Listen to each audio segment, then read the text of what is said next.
So, Robbie's going to be spending the next few days here at Mount Shasta Ski Park, coming down these hills and working to get to a point where he can earn that gold medal. The first thing that SOU Athletic Director Matt Sayer and head coach Charlie Hall mentioned was player safety. These guys have not had any true full contact practices in 450 days. We'll start to get rolling here in just a few weeks. And when teams start coming into Ashland, they'll see this banner in center field, a reminder that the Raiders of SOU still reign supreme. The Blitz is back tonight. Now looking forward to a great Friday night of football. So excited to have it back. The only thing that would make it better is if Matt could have held off the rain for a little bit longer, but we'll take any kind of football we can get. Live in Grants Pass, Josh Shelton, Newswatch 12 Sports. Calling Matt out, and speaking of Matt, we're going to turn to him right now. A great weekend of softball as the Clash in the Cascades lived up to all of the hype and then some. Cameron at 2-7 in the Southwest Conference. The South Medford boys basketball team won't be making it to the playoffs, but they could help another Rogue Valley team get into the playoffs. It's even better for pets as the sun is starting to go down, the trails are cool, and only people and your furry friends are allowed on this trail. So what do you say, Reno? Let's take a hike. Good evening. Sports coming to you live from North Medford High School, the home of the Black Tornado. You can see behind me, they're gearing up for this high school football season. Kickoff only 10 days away. Now, getting to this point was a grueling journey for these kids, and especially a tougher one for the seniors.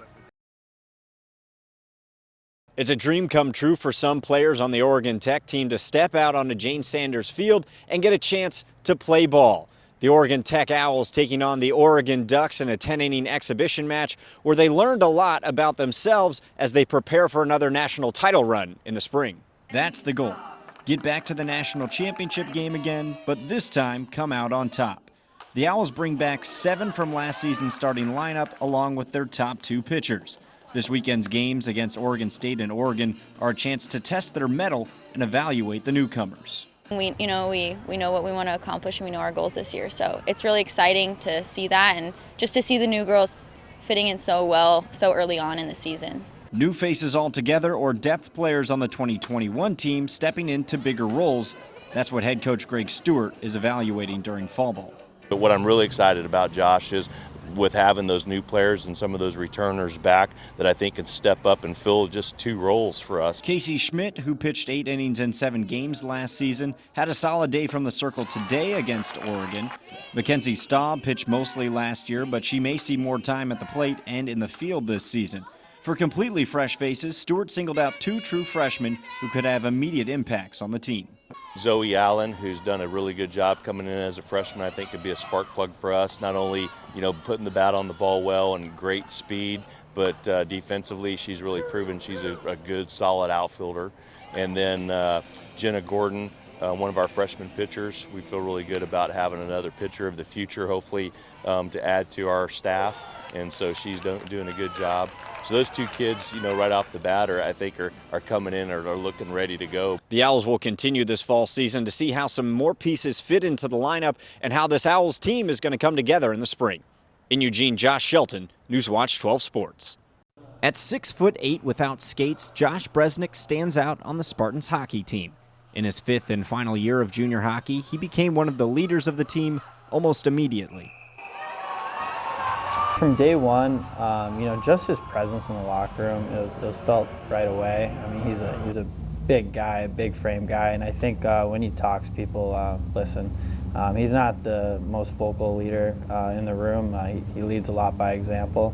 But yeah, guys respect him, and he's been doing this for a long, long time. This is his 5th year in junior hockey, so he's been around the block. He's seen it all, and I think guys respect that. When Josh is in goal, you may notice a green ribbon on the back of his helmet. It's a reminder of Josh's brother, who suffered from a rare blood disorder known as ITP. In November 2012, Ted Jr. passed away after complications caused by ITP. It was a horrible day. I mean, I remember it like, it was kind of yesterday. I was at home and end of school day, and my parents said that, hey, we're going all the way up to Calgary with your brother. He's flying on a Stars helicopter, and you're going to go stay with one of our family friends. It was probably 11 at night when they woke me up and they said, hey, you know, we got to go take it to Calgary, and they wouldn't tell me what for or why. But once I got up there, my mom and dad met me at the doors, and you know, they said my brother was in a coma and that there was nothing they could do to bring him out of it. So that was it was a really hard day to kind of be like, you know, this is my last day with my brother. The day he passed, he also saved 5 lives.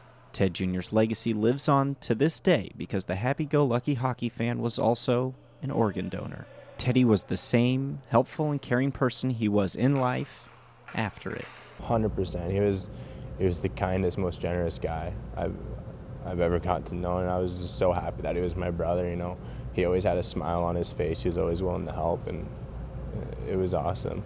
So Josh hopes to carry on that same kind and giving spirit that his older brother had by raising awareness and getting people to sign up as organ donors. We're all kind of interlocked and as almost a family going through the same thing, and you know, giving blessings to the families that received the organs and then helping each other out to grieve with their loved ones passing. In the Bresnik's mind, being an organ donor is being able to give the ultimate gift, the gift of life. In Medford, Josh Shelton, Newswatch 12 Sports.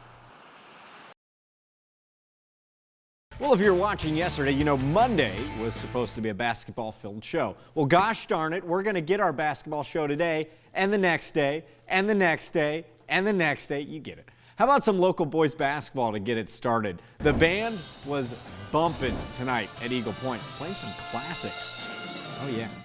And COVID told us what we love. And I miss football, and it's coming back, and I can't wait till that wind's blowing, sun's shining, birds are chirping. We're going to fly around and hit people in the mouth.